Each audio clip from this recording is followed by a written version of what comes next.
Votre nouvelle agence Riverain Tour intercontinentale parisienne est arrivée. Nous vous proposons des offres exclusives vers les Antilles avec 2 bagages de 23 kg et des facilités de paiement en 3 ou 4 fois. Nous organisons des séjours complets comprenant les vols, l'hôtel ou l'hébergement chez l'habitant, des croisières, des circuits ainsi que des locations de voitures avec ou sans chauffeur. Pour tout renseignement, contactez l'agence Riverain Tour Intercontinental au 16 rue Lamblardy, Paris 12e, métro Doménil. Téléphone jusqu'à 22h au 09 78 80 13 39. Martinique Actualité. Océane, âgée de 13 ans, a disparu depuis le samedi 25 février 2023 au quartier Dominante au Marigot. Elle mesure 1,80 m et était vêtue d'un jean bleu marine, d'un haut blanc cassé, de tennis blanche avec la semelle multicolore et un sac à dos noir avec une poche bleu ciel. L'homme qui était recherché pour avoir agressé des femmes sur le territoire de la commune de Ducos a été arrêté. Il œuvrait à moto et avec une cagoule. Il s'agit d'un Saint-Lucien en situation illégale en Martinique. Voilà qui ne devrait pas arranger la réputation qu'ont, hélas, les Saint-Luciens dans notre pays. À nous, sans doute, de ne pas faire l'amalgame. Les 5 joueuses qui ont démissionné de l'équipe de France sont toutes noires. Wendy Renard peut-elle prétendre pendant longtemps encore que c'est seulement pour des problèmes de compétences qu'elle récuse l'actuelle entraîneuse de l'équipe, Corinne Diacre. Rappelons qu'on est à 5 mois de la Coupe du Monde de football féminin. Noël Le Graët, le président de la Ligue française de football, a démissionné aujourd'hui, mardi 28 février. Il était l'un des plus fervents défenseurs de Corinne Diacre, l'entraîneuse de l'équipe de France féminine de football. Une entraîneuse très contestée donc par plusieurs de ses joueuses. On attend de savoir quel sort lui sera réservé à Corinne Diacre. Sera-t-elle, elle aussi, poussée vers la sortie ? Pierre Palmade sera incarcéré à la prison de Fresnes à Paris dès que son état de santé va le permettre. Aujourd'hui, mardi 28 février, le ministre délégué chargé des Outre-mer, Jean-François Carenco, s'est rendu à la 59e édition du Salon international de l'agriculture au parc des expositions Porte de Versailles à Paris. À 10h, il a rencontré les exposants du pavillon Outre-mer. À 13h, il a déjeuné au stand de l'Office de développement de l'économie agricole d'Outre-mer, l'ODEADOM. En Guadeloupe, Claude Jean-Pierre, âgé de 67 ans, est décédé à l'hôpital des suites d'une interpellation violente à l'occasion d'un contrôle routier. Le procureur de la République, Xavier Sicot, a conclu un non-lieu en faveur des représentants de l'ordre qui ont pratiqué cette interpellation. Ce non-lieu provoque un certain émoi en Guadeloupe. Demain, mercredi 1er mars, l'Union pour la libération de la Guadeloupe, l'UPLG, organise une conférence de presse au Centre des ressources humaines des Abîmes pour protester contre le non-lieu requis par le procureur Sicot en faveur des gendarmes qui ont mortellement blessé Claude Jean-Pierre le 21 novembre à Dézé.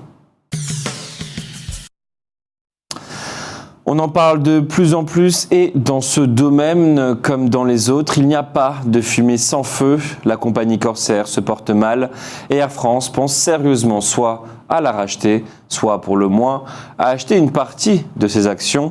Devenir donc un actionnaire minoritaire, c'est ce que la compagnie nationale appelle une consolidation nécessaire dans le cadre de ses activités dans les Outre-mer.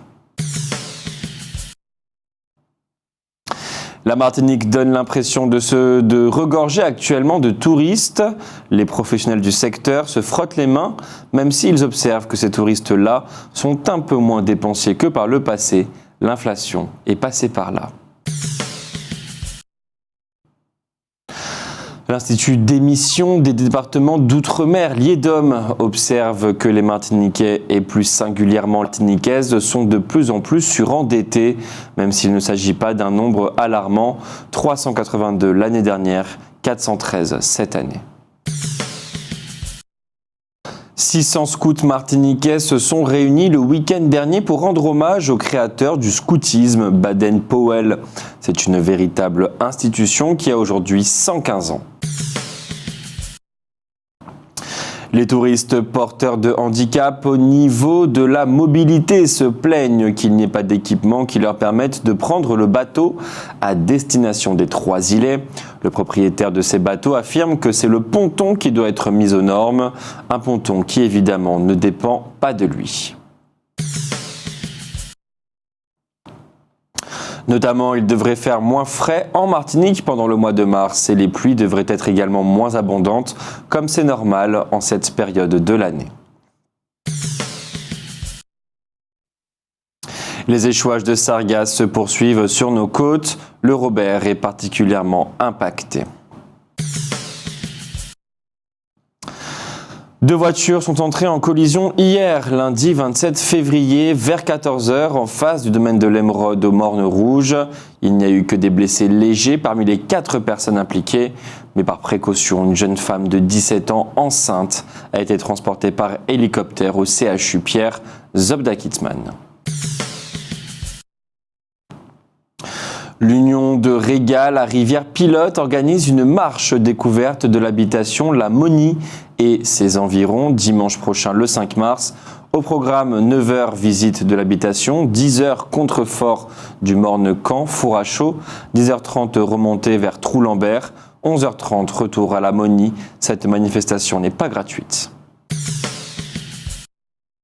Le groupe INSA, Institut National des Sciences Appliquées, s'implante en Martinique et va accueillir à la rentrée prochaine 24 étudiants en première année au lycée Schellcher. Ils commenceront leurs études pour devenir ingénieurs. L'Académie de Martinique et la collectivité territoriale de Martinique assurent un accompagnement financier à ce projet. La Cour d'appel a pris sa décision hier lundi. Pierre Palmade sera incarcéré à la prison de Fresnes, à Paris, dès que son état de santé le permettra. Les premières journées d'information sur les formations post-bac en Martinique organisées récemment par la CTM ont reçu la visite de 4500 élèves. C'est donc un vrai succès. Un rouge vert noir, le jeune Edwin a été libéré hier soir, lundi 27. Il était incarcéré à Ducos depuis le 10 octobre 2022. Après une première arrestation et une première remise en liberté, il est accusé d'avoir incendié au François une plantation de canne à sucre en décembre 2020 et un hangar à bananes en 2021. Outremernews.fr, le site de l'actualité Outre-mer, 24h sur 24 et 7 jours sur 7. Retrouvez la chaîne Outremer News sur YouTube.